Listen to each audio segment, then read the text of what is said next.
everyone, welcome back. I'm starting a new mini album series with this 6x6 grunge board, and the first thing I'm going to do is use this plaid paint to paint the edges. And you can see that I took one of the Ranger replacement dabber tops and put it on the plaid paint so it would be easier to use. And I painted the edges of all my pages and set them aside to dry. And now I'm taking these Making Memory shimmer alphas, and I'm getting the pieces I need for my title, which is Wonder, and I'm covering them completely in Diamond Glaze, and I'm doing that for two reasons. One, because it gives them a shiny epoxy look that I quite like, and two, because it keeps the glitter from shedding. And there you can see in my Diamond Glaze bottle, I store it with a pin in the nozzle, and that keeps it from clogging. So now I'm going to set those aside to dry, and I'm going to cover my front and back cover with pattern paper from the Prima Flights of Fancy collection. And this is the back cover, actually. And I'm trimming out with my craft knife. I'm using the Martha Stewart craft knife, and I'm using a new type of blade called X-Acto X-Life. I highly recommend them. They are sharper and hold their edge longer than any other craft knife I've had. So I don't change them nearly as often as I have in the past, maybe one per mini album. So they're excellent blades. They're very dark. They're a little bit blue, a blue-black, and they're very sharp. So there you can see I've got my front and back cover ready to go, and I'm going to embellish my front cover with some lace.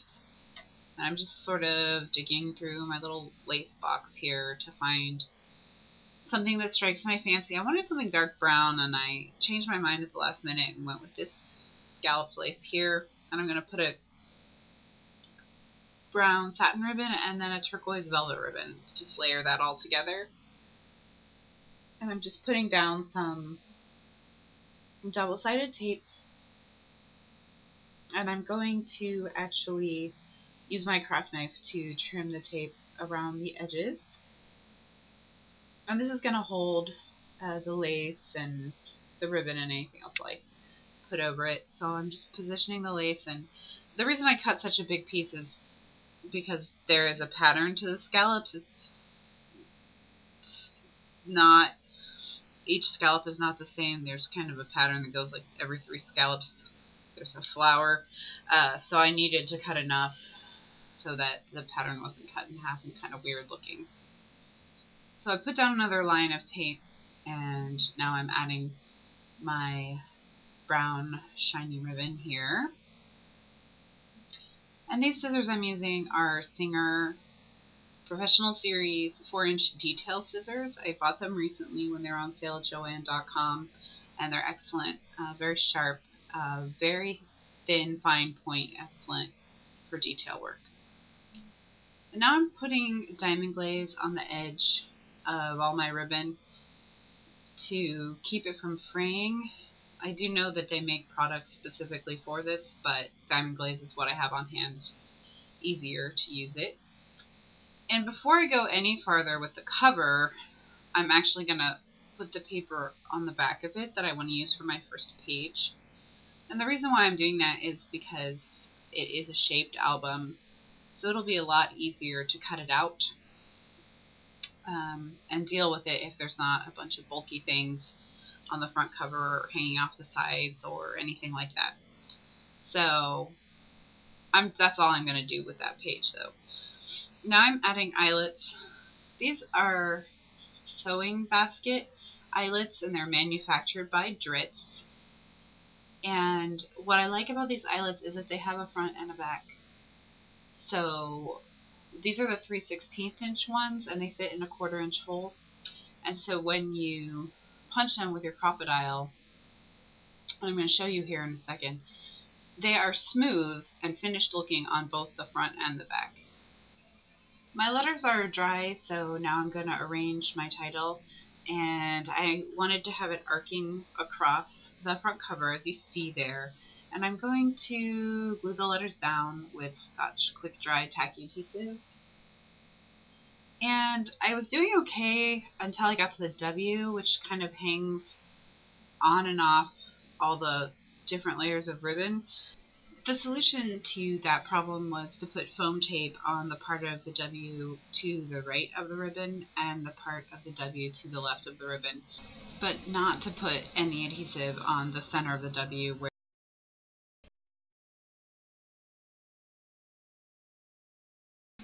So what I'm doing here is just very simply kind of putting the adhesive under the W pieces and cutting it roughly, and then after I've determined exactly what portions of the W need adhesive, I'm going to go through and use my craft knife and detail scissors to cut it down so that it's not sticking out on either side of W. So now I've got all the adhesive taken care of on my W, and I'm ready to put it down on my page.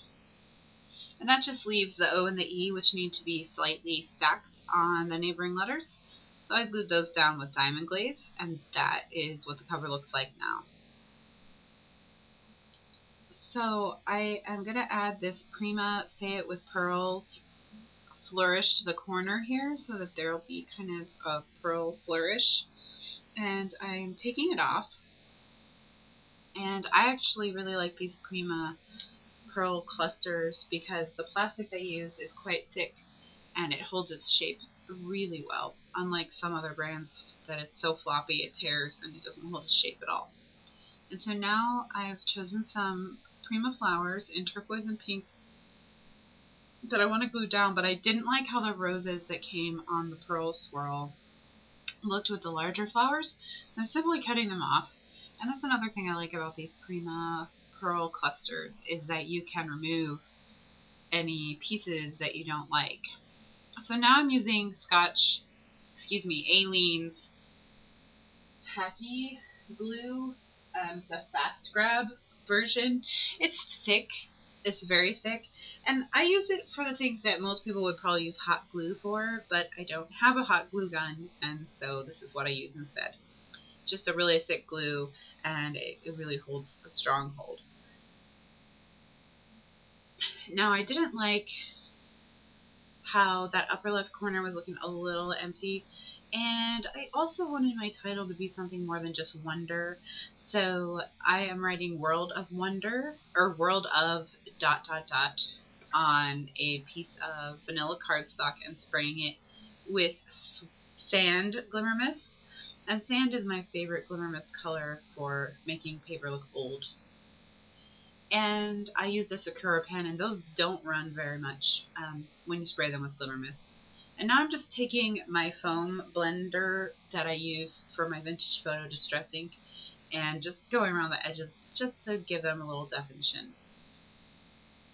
Now, while the little scrap of paper is still wet, I am actually going to give it some shape, a banner shape. So what I'm doing is I'm wrapping it one way around a larger circular thing, and I use my glimmer mist bottle there, and then I'm wrapping the two ends in the opposite direction with a pen. So now I have my banner shape, and I'm going to use rolled glue dots on the low points and stacked foam adhesive on the high points. And that way it will keep its shape and it won't get smushed. And so I just rolled the glue dots with my finger. And then I stacked it 3 high with the ThermoWeb 1/4 inch little foam squares. And that was it. That finished my cover. Just went around the edges with the dauber and white, but I didn't record that. And here you go. I slowed it down so you can see it a little bit better. And there is my front cover for the new mini album I'm starting called World of Wonder. And thanks for watching.